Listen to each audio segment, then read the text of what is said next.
What's up guys, it's Estiii and I am back with another video. As you can see by the title, today we are doing something a little more serious.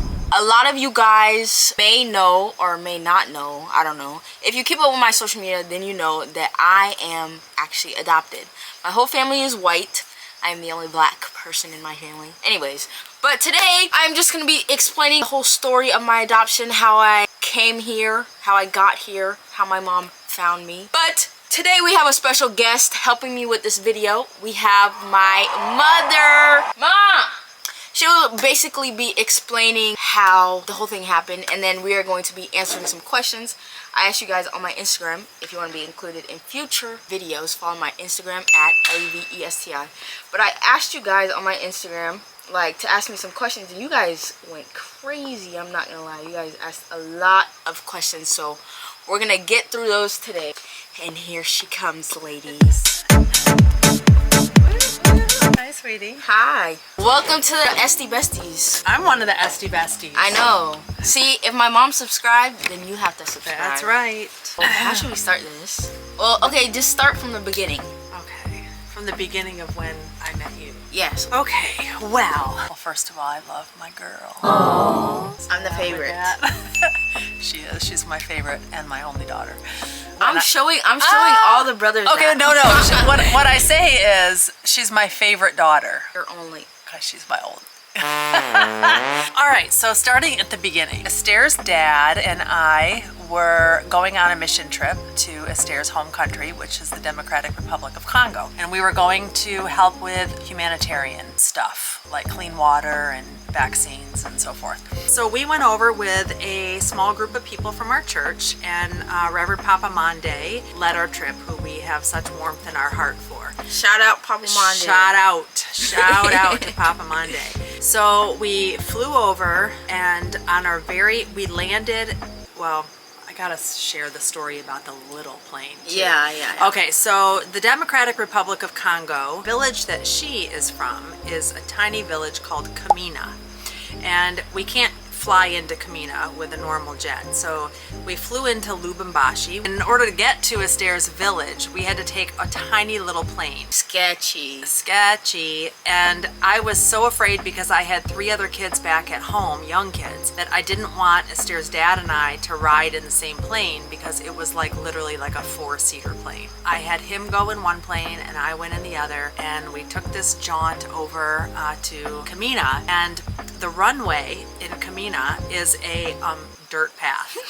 And in order to land, you have to clear the path of goats. So you do a sweep. No way. I'm not kidding. So you do a sweep over to get the goats out of the way, and then you turn around. Circle back around. That's correct. Scary. So what happened in my plane is that the landing gear didn't come out.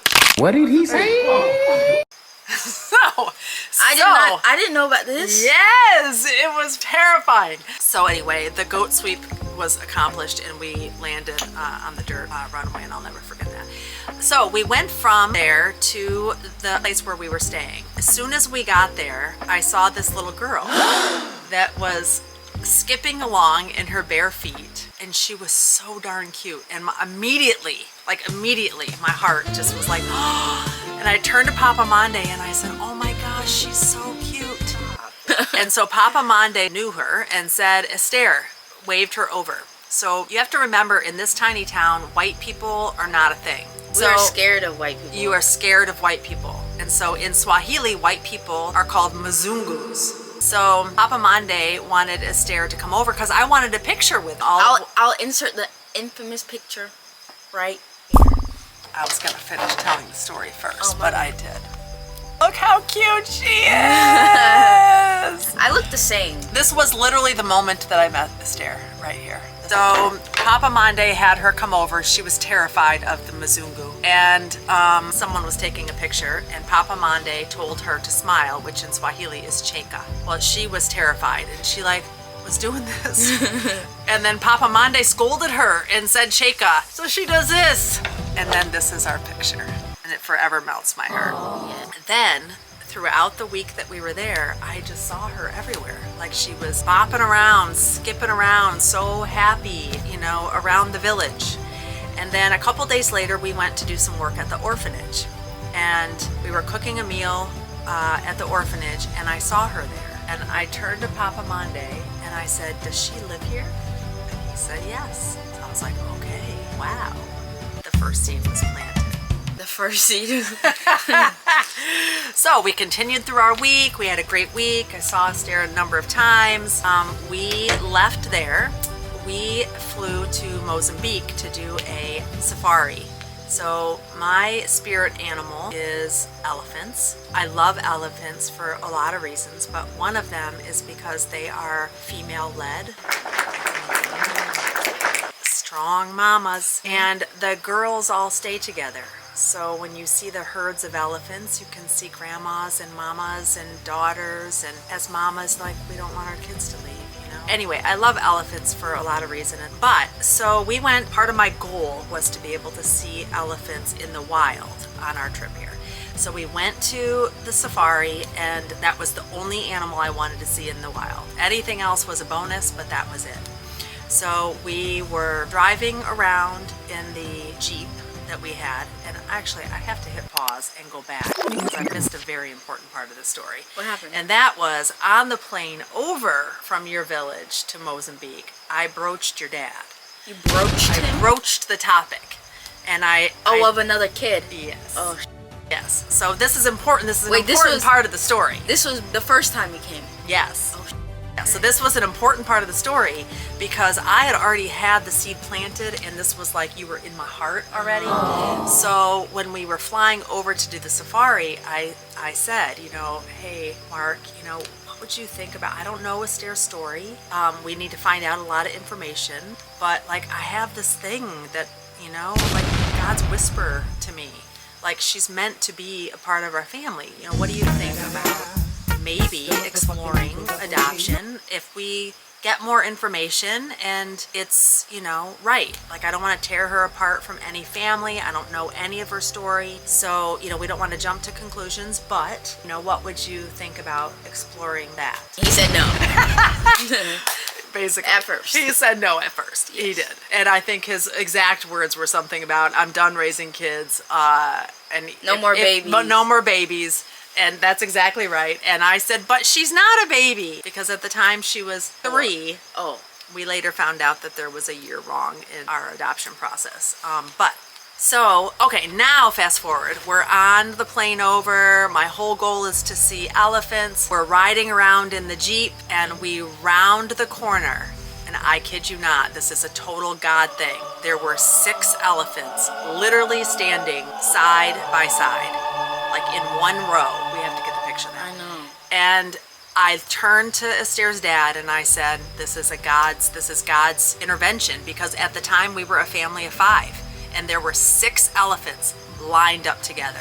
And it literally, that was the moment in which I knew that this was going to change. That's the story from there. And then, you know, of course, we went back home after that, and I reached out through Papa Monday to find out Estii's story. And, you know, we learned that Estii's mom and dad were fleeing the war that was going on in the north, and that her father was killed in the war. And her mom was 9 months pregnant and was picked up by the American Red Cross and brought to the village that she was born in, and her mom died in childbirth. You know, it's another reminder about how fortunate we are in this country to have the maternal care that we have, that there are many countries around the world that don't, and that is the reality of, unfortunately, of what can happen. So Estiii was brought to the orphanage at birth. And I'm very lucky because a lot of people don't have this. There are some pictures of her. We actually have a picture of her mother, her birth mother, at death. So that was a more common practice there, to take a picture of people at death. And then we also have some pictures from Estii's early years at the orphanage before we met her. So there's another missionary that did some work at the orphanage, and while she was there over those years, she took some different pictures of the kids at the orphanage. And so I'm very fortunate to have a couple of pictures of Estiii when she was a baby, of her birth mother at death, and then a couple of, you know, from her 1 to 3 year old age. And I love them. And so anyway, so we went back and got her story and basically, you know, sort of asked, is she available to adopt? I mean, Is she available to buy? Stop. They confirmed that there wasn't any other family because my biggest concern was I didn't want to disrupt her from a family that she may have in that area. So anyway, so 9 months later, we flew back and picked Estiii up. And forever our lives have changed. And actually on our way back. For the better. For the better, 100% for the better. So that's the story of the adoption. I mean, we could go into chapter 1, chapter 2, chapter 3, right? But that's the chapter 0. That's how I got here. That's how you got here. Now let's answer some questions. Now, I have not seen any of these questions. Yeah. So, okay, so let's you're going to start get kind of the raw response. But isn't she awesome? I love her so much. Why did you get adopted? Because I'm just so cool. It was God's intervention. Yes. It really was. Have you taken an ancestry test? And where are your ancestors from? I have not. I want to take one. I think that would be good. I'll take one with you. Really? Yeah, I will. We should do that. Let's commit to that today. Okay. Isn't it Ask your expensive? people which one is which best. Which one do you recommend? Yes. Oh, how was it being raised by a white woman? Oh, that's a great That's question. a good one. Yes. I don't think it was any different. I feel like the only thing that was really different was like going out in public and then like getting eyes and like stares because it was like not very common back then. So, but it wasn't really different. No one really treated me differently. One thing that was challenging was the hair. Yeah. My mom had to learn how to braid hair and we have some cute pictures of that, but I did okay. No, you did a good job. I was all in on learning. I went to, I sought help from some of our friends from Africa and figuring that out. I had to learn as a white woman. I had to learn a lot about black hair, and that was really important to me to learn about that because it's obviously very different hair from white hair. Are we close? We're besties. We are besties. We're literally besties. We tell each other, by the way, everything. There's no TMI at all. None. How did you adapt to adoption? First, like when I first came here, I was scared of my family. So obviously I had to get comfortable. I didn't speak the same language, so I had to learn English. And I don't remember much. Like I don't know if it was challenging or not because I caught on pretty quick. You did, very quick. Shout out to Disney Channel for helping my exquisite vocabulary. But I don't know. I felt like after a few months it just felt normal. Like they were my family. Because I didn't know, well, in Africa, but other than that I didn't know any different, so I feel like it was easy for me to adapt. Well, how do you think I adapted? Was it quick for me or? I do. I think that first month you would not eat anything other than what you knew. So you literally lived on pineapple, peanuts, avocado, Grapes, right? No, the grapes were later. So I think your adjustment was pretty quick. You learned English very fast. Okay. Love it. Have you ever been bullied about being adopted? No, I wouldn't say, like nothing that I couldn't handle. Anyone said anything, it was just something like middle schoolers would say, or not really high school, but middle schoolers would say, but I never would take it personal. Okay, so do you know your birth parents? I never got to meet them, unfortunately, but I'll meet them one day when I die. Yeah. Oh, this is a good one. Will you ever visit the place that you were born? Man, it's up to her. She's been saying we're gonna visit since I was 13. I'm 19 now. Yeah, but see, so this is the issue. You have to get a bunch of vaccinations to go to this part That's of true. the continent. I didn't want to do that when she was too young, but we're definitely going back. But I have siblings. We don't know. Or do we know? Oh, no. To my knowledge, no. Yeah. The answer is no. Do you remember life before coming to America? Tell me. I remember getting in trouble. I remember the food. But other than that, not really. I remember it being hot. No, like, buildings, obviously. It's like sandy or not. It was all sand and dirt. That's all I remember, basically. What about the ants? Oh my gosh. Okay, so in Africa, there's no food. So you gotta find what you can. So my favorite snack used to be picking ants off a tree and eating them. And before you say anything, they were delicious. highly recommend.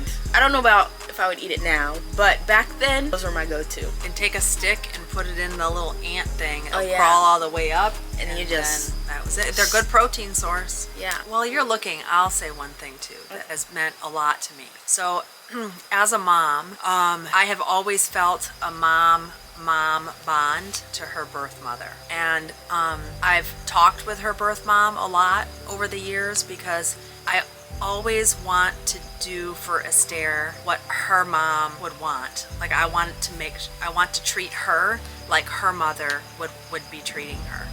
And so that has actually been really interesting in that it's almost an added level of responsibility from my own birth children, because I'm dealing with my own birth children. But with Estiii, another woman gave birth to her and did not choose to die, and would have wanted to parent.